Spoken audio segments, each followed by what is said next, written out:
wis kelakon rikala kowe tak perintah iki saya mbon. Sampun kula Pak Prabu. Sampun. Ya kaya ngono matur sedal Kanjeng Adipati. Nggih.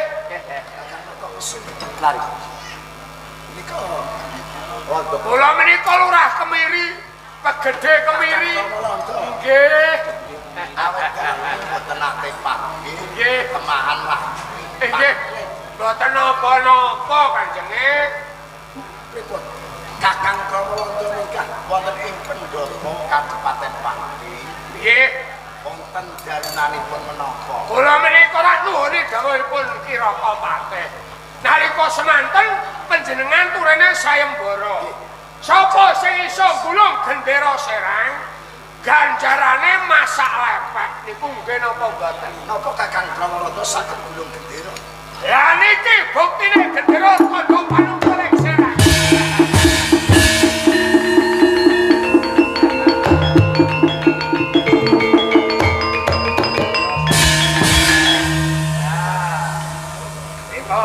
Ramalanda Cah. Menika saestu. Saestu. Gendera saking Kabupaten Serang. Napa jenengan pangkring gambare? Menika gambar serang. Eten Kakang Kramawanda. Nggih. Kula mboten badhe singklal kalih janji kula. Nggih. Mboten ngoncati pecon janji merga sing saged gulung gendera niku Kakang Kramawanda. Nggih. Ranti sawetara nggih. Oh iya, iya, iya.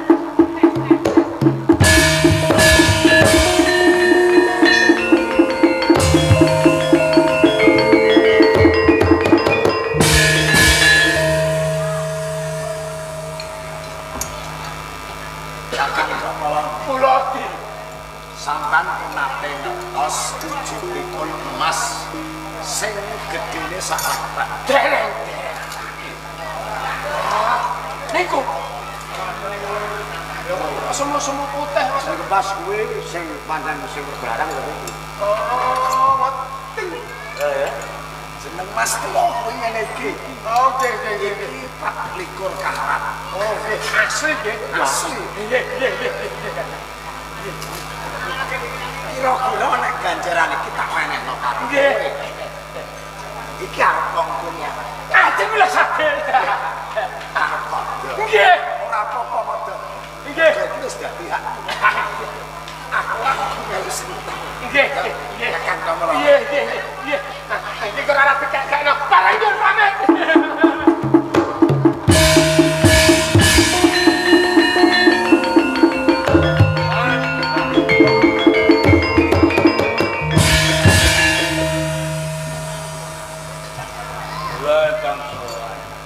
Yen kula boten pangling iki lah penggede Kakang Soto Galak.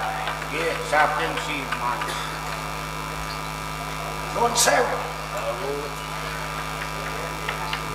Sampeyan pantun minggah wonten ing Pendapi Kabupaten Pati. Nggih. Kaijenak.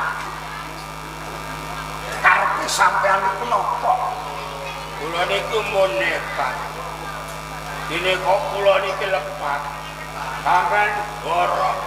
Dulu kula niku kula pun renggon. Jeneng wong nekat. Iku padha karo wong kapojo ing kahanan. Nekat perbanten karepe. Ana dasare. Ana Tunduk karepe. dateng saking ngaranipun Idal. Rikala dumugi wonten Kemiri. Ki Patih niku dawuh aja padha geger. Yen kaya rumangsane penggede ing Pati ki geger. Dawuh dalem Kanjeng Bupati sapa wonge sapa yen bisa gulung gendera serang ganjarane masak lepek. Kuwi pancen Sarene niku ingkang saged niku mboten sanes-sanes namung kula. Soto Galak. Nggih, Sampeyan iku nek ngendika aja mung syukur maton ngendika. lho kula niki wong desa Wong goblok nek ngomong nggih apa anake ngendikane sampean kudu nganggo weton. lho kok saged Sampean iso kandha nek sampean sing bisa gulung gendera ing Serang. nggih Sing tegese sampean sing bisa ngalahake Bupati Serang lha niku kula saiki dimen aku percaya nek sampean iso ngalahake wong Kadipaten Serang. nggih Tandha bukti apa sing bisa kok aturake dimen aku percaya. Malah nggih anu wong sewu buktine pun digawa kalian Apa iki? tiyang kemiri Iki Romalon buktine. nggih niki buktine kula Dadi iki mau pancen Kromlondo munggah ing pendopo. Nang kono yen bisa mblung bendera ing Serang. leres Pancene bener ature Kakang Mertokusuma. nggih Romalanda sing luwih dhisik malah kepara kandha nggih sing bisa ngalahake Bupati Serang lan bisa ngulung gendera ana ing Serang kuwi Romalanda. lah tok ganjaran Ganjaran tak wenehake Romalanda. wah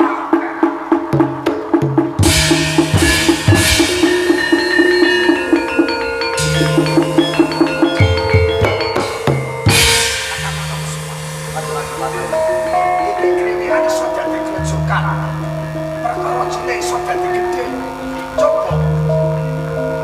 Engko nek Kakang sono galon nanti ketemu lawan Kakang Romalanda. Dadi bentak ana sak tengah gendalan. Dadi kepriye Kakang? Terus aku tidak pernah tahu apa nanti.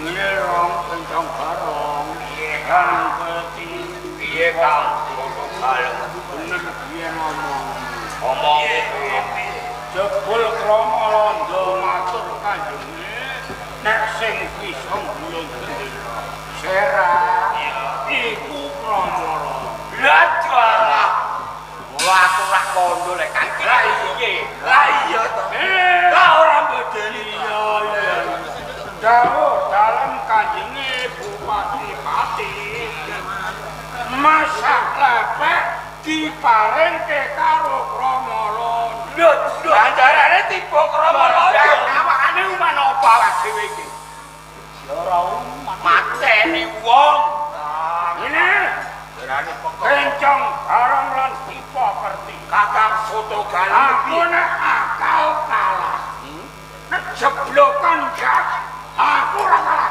cedak dalan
Kakang soto galang. Oh ya.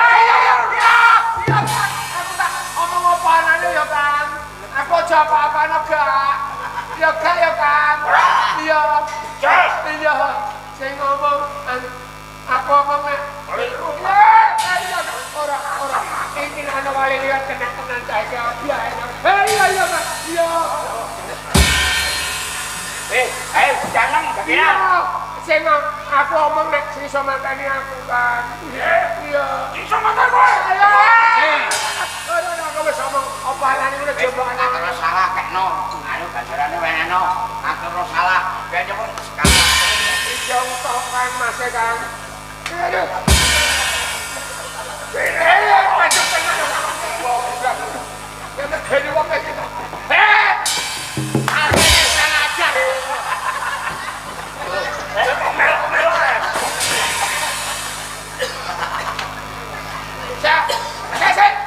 Siapa emang?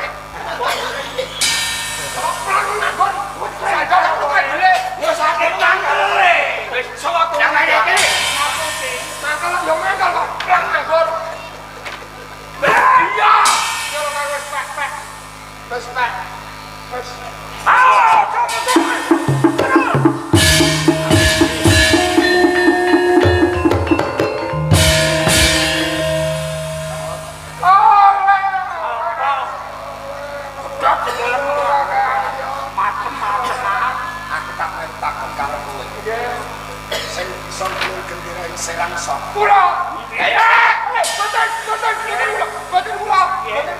Boten kula. Niki lho. Niki Kakang soto karepe ora soto karepe. Iya. Iya.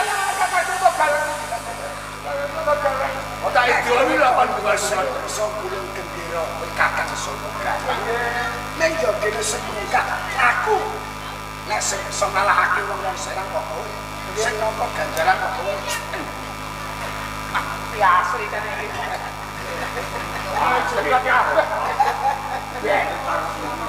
Nggih, awet kula niku nggih.